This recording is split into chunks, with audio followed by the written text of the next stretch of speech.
Bienvenue sur notre chaîne Ségal. Aujourd'hui, on se penche sur le Sénégal, un pays qui semble vraiment en pleine ébullition en ce moment. Effectivement, on a d'un côté des nouvelles plutôt positives, comme un accord social majeur, mais de l'autre, des tensions politiques qui montent et des débats de société assez vifs. Exactement.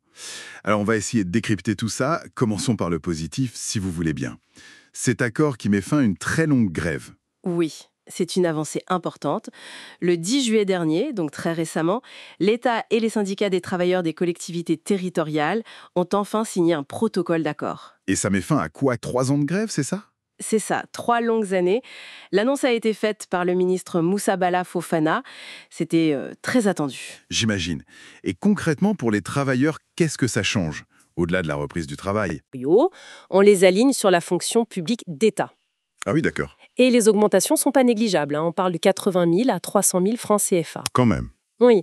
Et puis, il y a aussi une indemnité transitoire prévue pour presque 6 500 autres agents et un fonds spécial d'1,5 milliard de francs CFA pour aider les collectivités. C'est donc une vraie reconnaissance de leur statut finalement. Tout à fait. Le ministre Fofana l'a d'ailleurs bien dit, ce n'est pas une faveur, c'est une question de justice statutaire. Ça s'inscrit, d'après le gouvernement, dans le pacte de stabilité sociale voulu par le président Bassirou Diomaye Faye. Un signal fort donc. Mais comme on le disait, ce calme sur le front social contraste avec une certaine agitation politique. Le même jour, le 10 juillet, le Premier ministre Ousmane Sonko a fait des déclarations qui ont pas mal secoué. Oui, absolument. C'était lors de l'installation du Conseil national de son parti, le PASTEF. Il a tenu un discours, disons, assez musclé. Qu'est-ce qu'il a dit exactement qui a retenu l'attention? Il a parlé d'un profond problème d'autorité au Sénégal. Il a aussi affirmé très clairement «Je ne démissionnerai pas». Et il a ajouté quelque chose comme «qu'on me laisse gouverner». Ça sonne presque comme un défi, non? Ça a été interprété comme ça par beaucoup, surtout qu'il a aussi fait une référence au modèle chinois en parlant de rester au pouvoir 50 ans.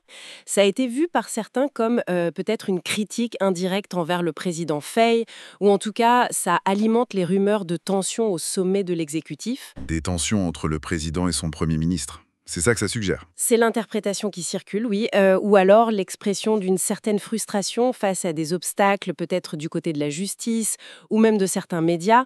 D'ailleurs, l'opposant Tierno Alassane Sall a tout de suite parlé d'une indécente guerre d'ego. Ambiance.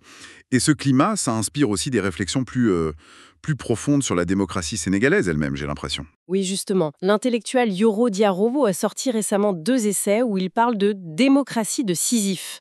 L'idée, c'est que la démocratie sénégalaise avancerait péniblement, un peu comme Sisyphe et son rocher. Il appelle à dépasser ça pour un état de droit vraiment axé sur le développement. C'est une idée qui fait écho forcément. Intéressant. Passons aux questions de société. Le gouvernement a pris une position très ferme concernant les droits LGBTQ+. Oui, très ferme. Le 12 juillet, il y a eu une opposition très claire à un événement qui devait être organisé par l'ambassade des Pays-Bas et l'ONU sur ces questions. Opposition, c'est-à-dire? L'ambassadeur des Pays-Bas a été convoqué au ministère des Affaires étrangères et un communiqué officiel a été publié disant que le Sénégal n'accepte, je cite, aucune forme de propagande et de promotion du phénomène LGBTQI. Résultat, l'événement était annulé. C'est une affirmation assez forte sur la scène internationale, non? Oui, c'est une affirmation très nette de la souveraineté du Sénégal sur ce qu'il considère comme ses valeurs propres, ses valeurs traditionnelles. C'est une ligne rouge qui est clairement tracée par le pouvoir actuel. D'accord. Et puis, il y a aussi des crispations autour de la liberté de la presse, avec l'affaire Badara Gadiaga. Tout à fait. Badara Gadiaga, qui est chroniqueur sur la chaîne TFM, a été placé en garde à vue le 9 juillet. Le motif invoqué était un discours contraire aux bonnes mœurs, après des propos qu'il avait tenus sur Ousmane Sonko. Et où en est cette affaire? Alors, après sa garde à vue, il a été présenté au procureur et le 12 juillet, on a appris qu'il y avait eu un retour de parquet. Ça veut dire en gros que le dossier est maintenant entre les mains d'un juge d'instruction pour une enquête plus poussée avant de décider s'il y aura procès ou non. Et ça suscite des inquiétudes, j'imagine. Oui, des inquiétudes sur ses conditions de détention d'abord, dénoncées notamment par le journaliste Madiam Baldiane, et plus largement sur le climat général pour les médias. Certains observateurs voient là un signe de tension croissante entre le pouvoir et les voix critiques. Il y a eu un éditorial assez dur là-dessus, je crois. Oui, sur Sénéweb, le 13 juillet. Un édito titré «Cauchemar sénégalais», très critique, parlant même de fascination inquiétante de Sonko pour la Chine et de crainte de dérive autoritaire. C'est un ton assez alarmiste. Donc un tableau vraiment contrasté. Si on essaie de résumer, on a une avancée sociale indéniable avec l'accord pour les agents territoriaux, Oui, mais en même temps, des tensions politiques très palpables au sommet, une affirmation identitaire assez forte sur les questions de société et des interrogations sérieuses sur l'espace médiatique. c'est exactement ça. C'est un paysage complexe.